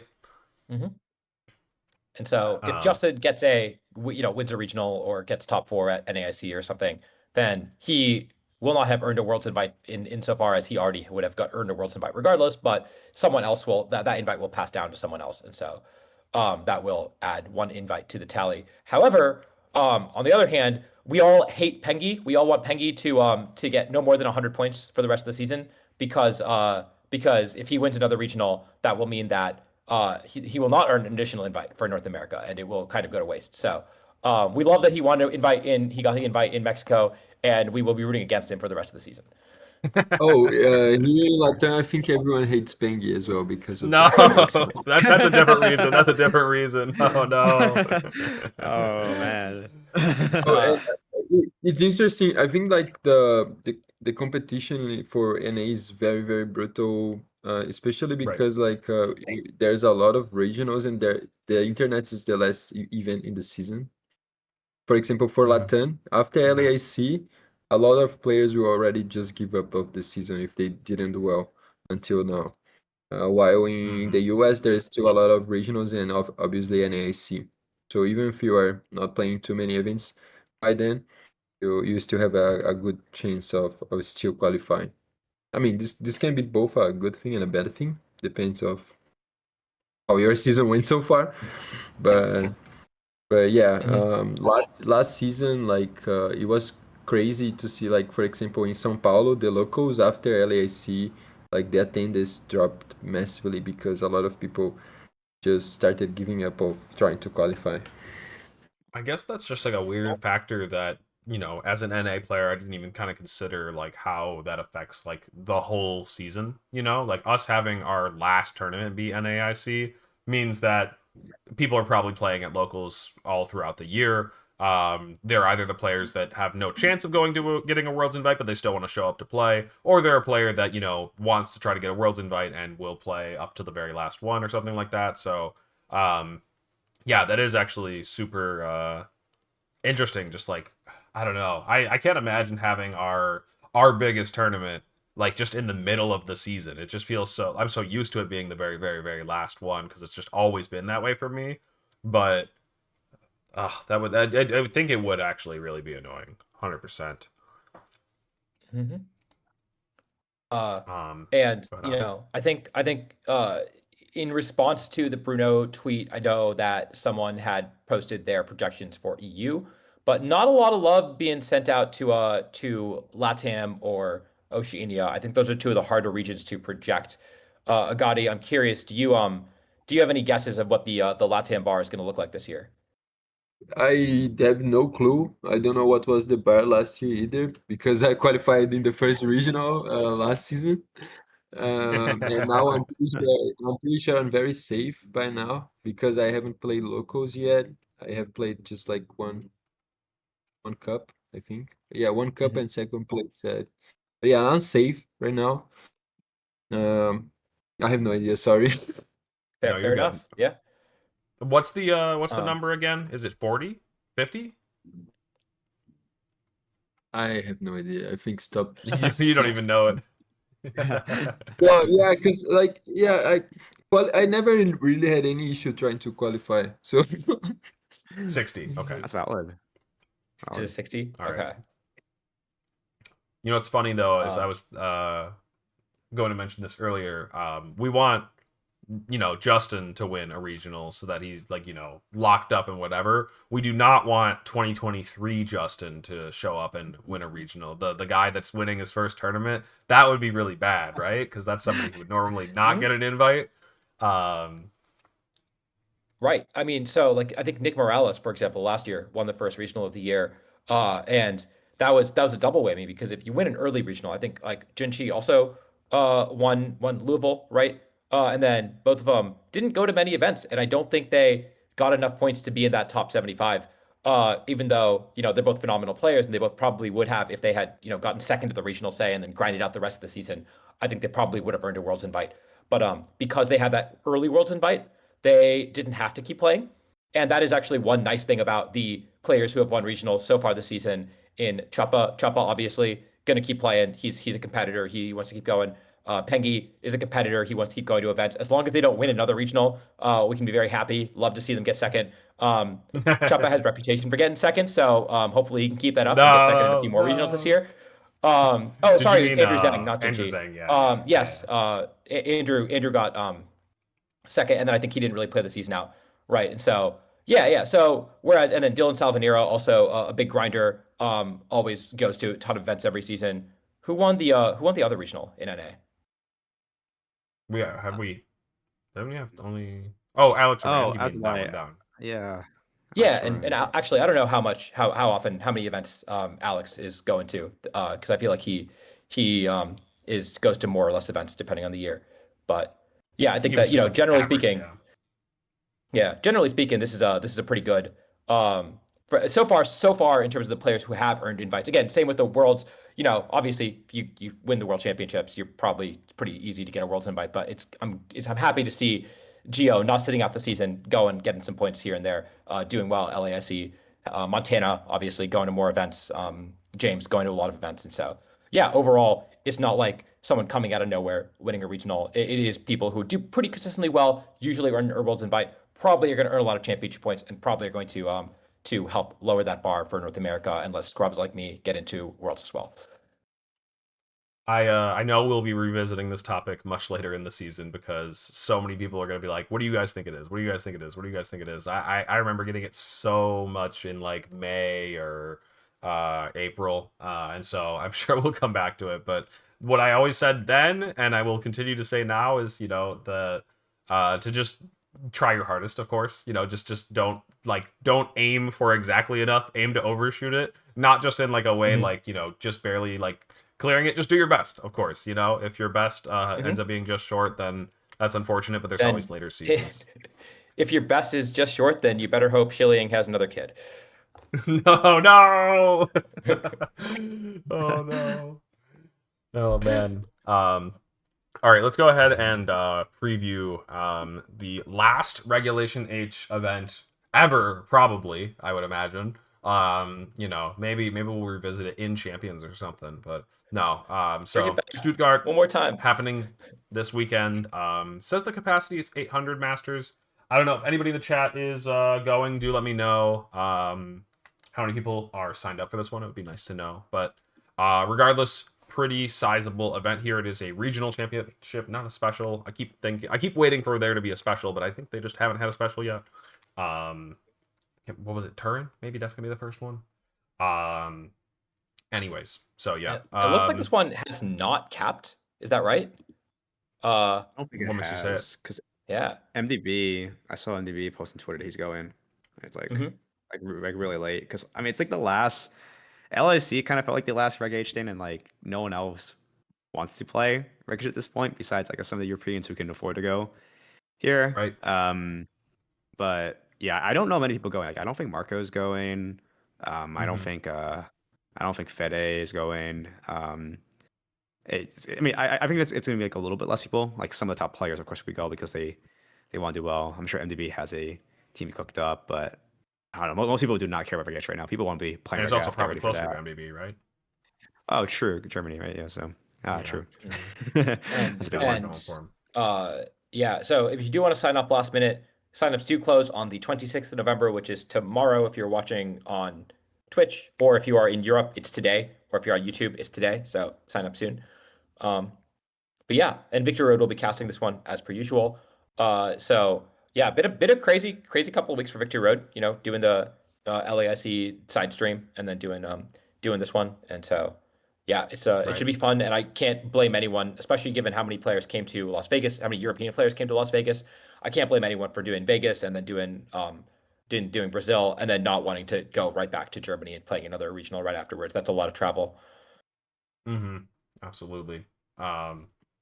So that said, though, yeah, the most important thing is to just pick people you know are going, and so for smart money, we're all gonna take our stab at picking the winner. Agati, do you know anybody going to this one? Who's your smart money pick? Well, I'm going with Michael their best. I think it's a very safe pick. Of course, he's got that hometown advantage. So, Justin, what about you? Alex Gomez. Wes. Do you know if he's going, or do you just think he is? Yeah, we talked about it a little bit at LAC. Yeah. Nice. All right, Adi. All right, I'm picking a German player because I don't know anyone's going, and Right. so I'm gonna pick Baked Fabian Braun. He's done pretty well in Regulation H. I don't know if he's playing still, but he has a history of doing well in this format, and he's local to the event. So yeah, Nice. Man, this is another event where I just don't know if people are going, except I do know Lele is going, so I might just pick Lele again because I know he's going. I don't really know other players that are going, you know? Could maybe pick a German or something like that. I can't imagine, like you mentioned a lot of Italians are going. I imagine Sanby probably not going. I wonder if Teotimo. Oh, Sanby is actually going. Oh, Sanby is going. That's a fun one. That's a good pick. He sees us. I'm sorry, Sanby. How about I pick Sanby because I picked Lele like the past 3 events or something like that because I just know he's going, and then I've just never like people always take my other picks that I know are going. Although for this one, I don't know shit. I would have only known MDP. So is Marcus going? Honestly, Marcus could be on the cast. I didn't look. Let me go look. Maybe no announcement yet. But yeah, of course. I just do see people in the chat already making their picks as well, and definitely leave those there if you want to make your picks. Also leave them in the YouTube comments so that next week you can point out that you were right if you picked it. Man, we actually really dropped the ball on LAIC though, Adi. I feel like we had like a really good streak where we were like constantly getting the winners or something like that. Yeah, we were nowhere close. Tough. We'll come back stronger this time, even though I don't think we were like absurdly confident in our picks, but whatever. I believe. And you know, part of that is I think we made some ambitious picks there. You know, I think if we picked picking Marco in at LAIC would have been the easy choice, and none of us did it. But yeah, it's true. That's true. He did get top 16. I think we didn't mention that one, but it was he was the 2-peat, right? So could have gotten 3. Would have been crazy. Actually, I think that was part of why I picked Carson, right? Is that LAIC is like the only one that's like had repeat winners. Yeah, even EUIC and NAIC, nobody's had a repeat win in that one. Also, Agati, you posted some kind of fun flex stat, right? What was your flex stat? You have like the most top 8s tied with Eric or something. What was it? Yeah. With this result, my 6th top 8, second time in LAC. So yeah, pretty cool. 6 top 8s at Internets, and Eric has that as well, so you're saying? Sorry? So it's 6 top 8s at internationals then, and then Eric also has 6. And we are also the only 2 that have cut all the 4 internets. I mean, that's a tough one to join the club of because like that one of those tournaments is gone. RIP. Literally I don't know if there's someone who cut LAC, NAC, and UIC. I'll tell you what. I know a player who actually has more than you, and that is Melvin.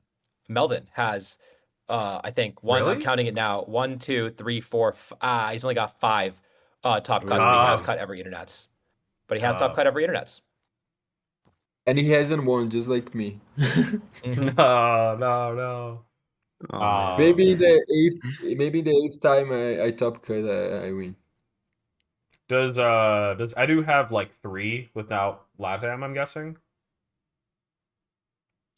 I would guess. I I just cut don't know, Latam. but I remember that when I cut for the 5th time, I was curious about this statistic, so I searched like to see if anyone else had more top cuts than me, and I saw there's a lot of players with 5 top cuts, but only Eric Rios and now me with 6. So yeah, that's nice, but I think I would rather have a win and less top cuts than a lot of top cuts and no wins. I think Mhm. people do That's remember fair. the wins a little bit better, unfortunately. That's very real. I think Justin Burns has quite a few top cut internets as well. Most of them NAIC. I don't think he's got quite a super diverse one. And then I think an Oceania in there. So maybe give him a couple more internets and he might be able to catch up. No, but Would at you this trade point, I one would win for the 6 top cuts? Max all out 6 6 top cuts. Would you trade it for a win? no, because I'm very proud of the consistency, and I think it's much Right. harder to do like 6 top cuts than to win. And I would also, agree. like, I would agree. uh, for example, my UIC run, even though I didn't win, I'm very proud of my run. So I Mhm. wouldn't replace this for a win. No.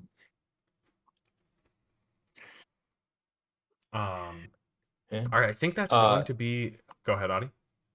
No, that's well. Actually, funny you mentioned Edu. Edu has cut LAIC. Just got top 16. And didn't do well. He has not cut EUIC. Is the one that he's missed cutting. Really, So his he has not home cut all 4. region. That's the one he's missing. Yeah. Okay. Then he probably will Mhm. be the next one to join that club. Then I mean, it's only a matter of time. Maybe this year, in fact. Um, he's on the comeback tour. So, anyways, yeah, that's gonna be it for this week. Thank you both for joining us. No problem. Yeah, it Always was fun a to lot of be fun, on here. guys. Thanks for having me. It was a great Yes. time here. Yeah, definitely looking forward to having you guys back on after some future amazing runs because it's only a matter of time. If you're here now and you didn't catch the beginning or you just prefer to watch these things on YouTube, we do post them on YouTube a day later. So over on Adi's YouTube channel, CK49VGC, just search him up. You'll find it there. The link is in the chat. And yeah, we'll be back next week to break down Stuttgart and then finally officially pivot to the next format of this season, Regulation F. So we'll maybe do a little bit more talking about that. We'll see if we can get some European guests. No promises. It's a little difficult. We'll see what we can do.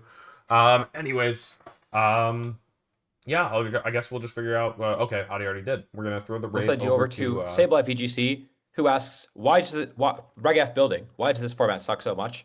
Well, you just heard Justin and Agati tell you why it sucks so much, so you can go tell him that. You can answer his question. Not Yes, rhetorical at all. yes. Yep. All right. We'll catch you guys next time then. Peace out, peeps. Have a good night.